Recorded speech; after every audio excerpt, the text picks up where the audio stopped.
Wilson's kick is good with no time left.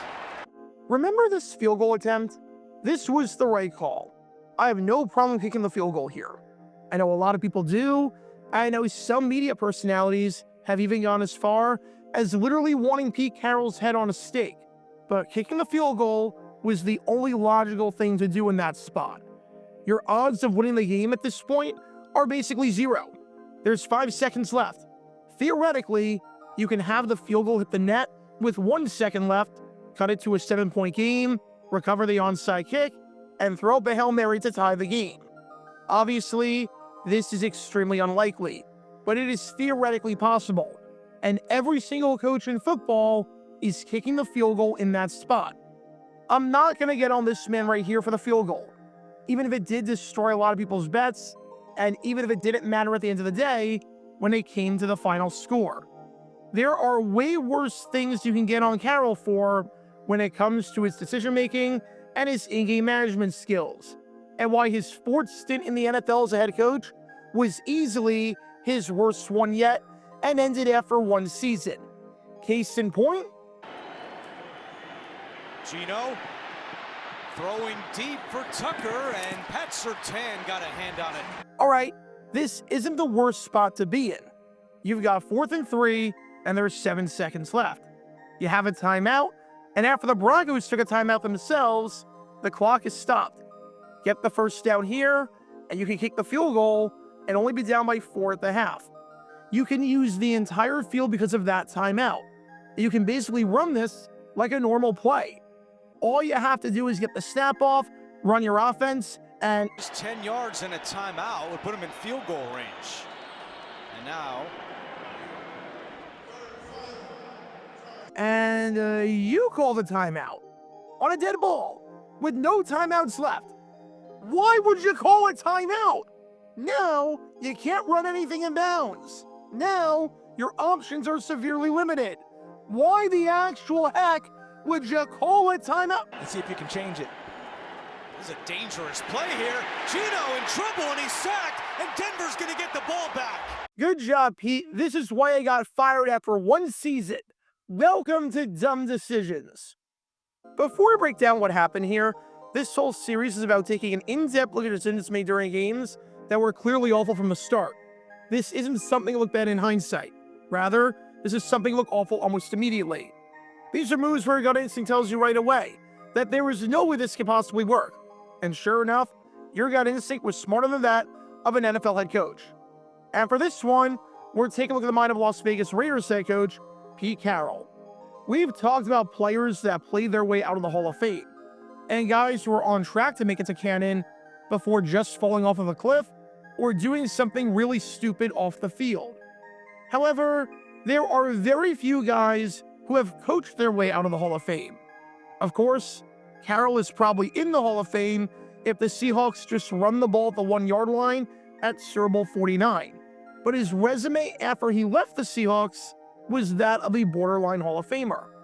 Not saying he was a lock to make it by any means, especially when guys like Mike Holmgren and Mike Shanahan aren't even in yet. But he had a resume that was comparable and even better than some of the guys in the Hall right now. And if he was even average with the Raiders, then maybe, just maybe, he gets in. Now, after this disaster, no chance. His NFL career as a head coach has ended on a whimper.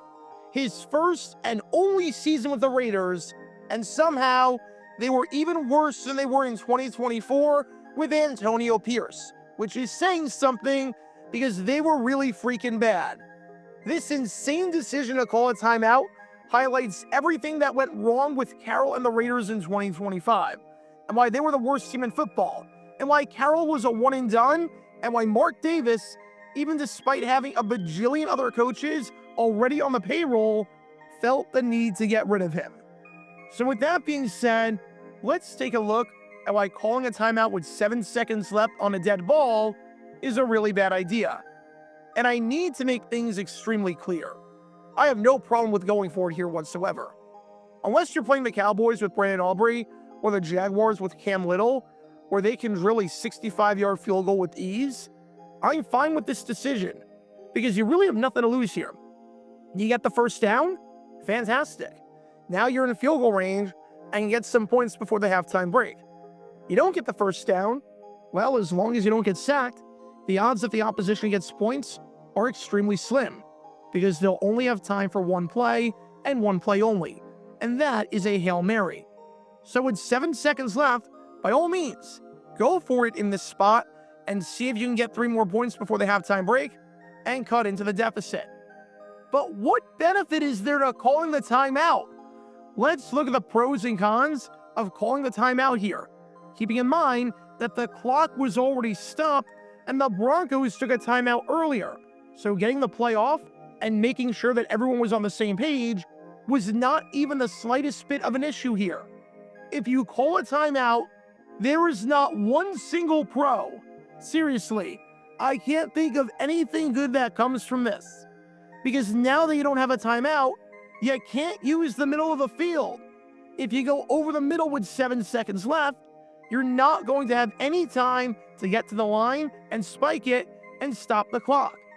Now, in order to get the first down, you have to go to the sideline, because the first down line as it stands over the middle is completely irrelevant for the Broncos. They're more than fine giving up 25 yards over the middle of the field because they know they can't do anything with it.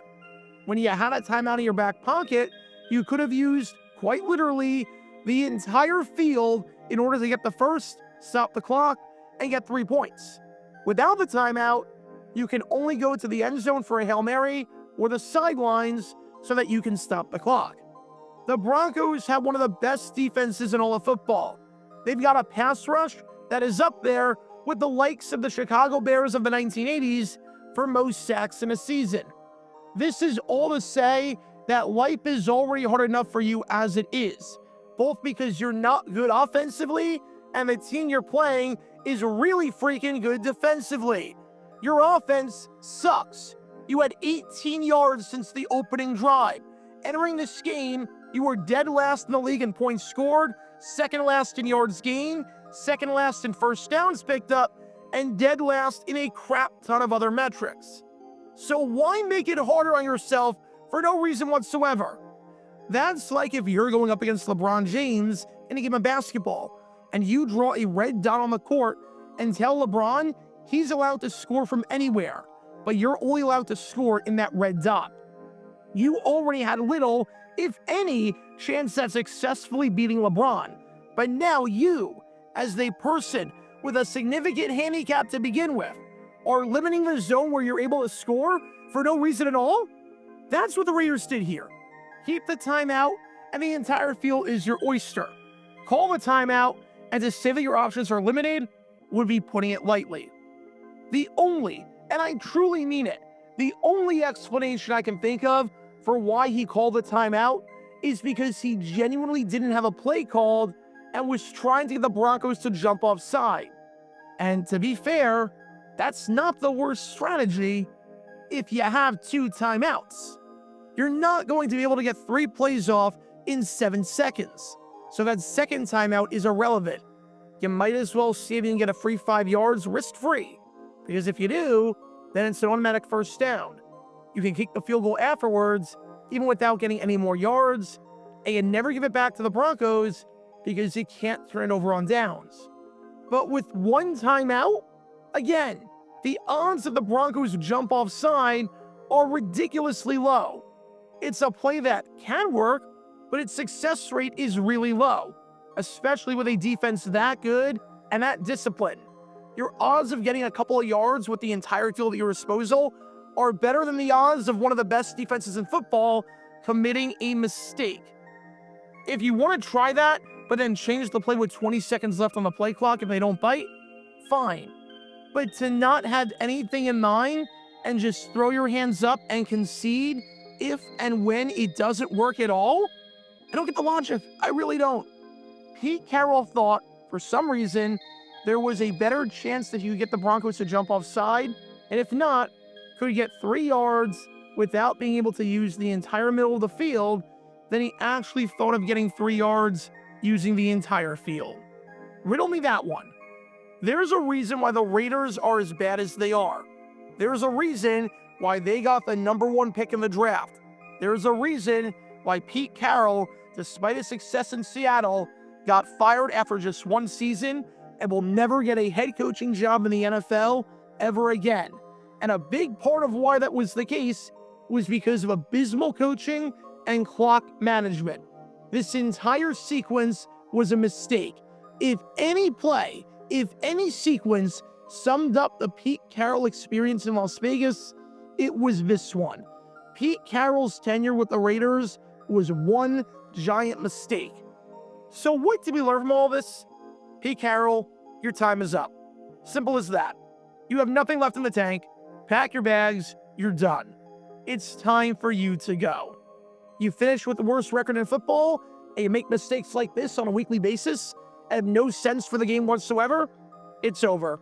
Plain and simple, it's over, especially when you're doing dumb crap like this. It's always a question of whether you fire a coach after 1 season, because sometimes it's premature. In this case, it was absolutely not. Pete Carroll could not continue for a 2nd season, especially after plays like this. Because when all these elements are in play, you can't exactly be surprised when this play backfires. Talk about a dumb decision.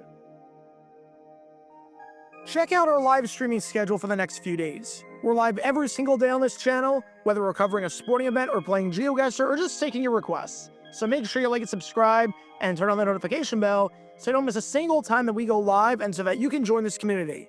Also, thanks to all our members and our Patreon supporters who get exclusive perks like their name of the end of each video, members-only Q&A streams, and cool emojis to use on videos and during streams. See how you can join this community and become a member or a Patreon member by clicking the link in the description below.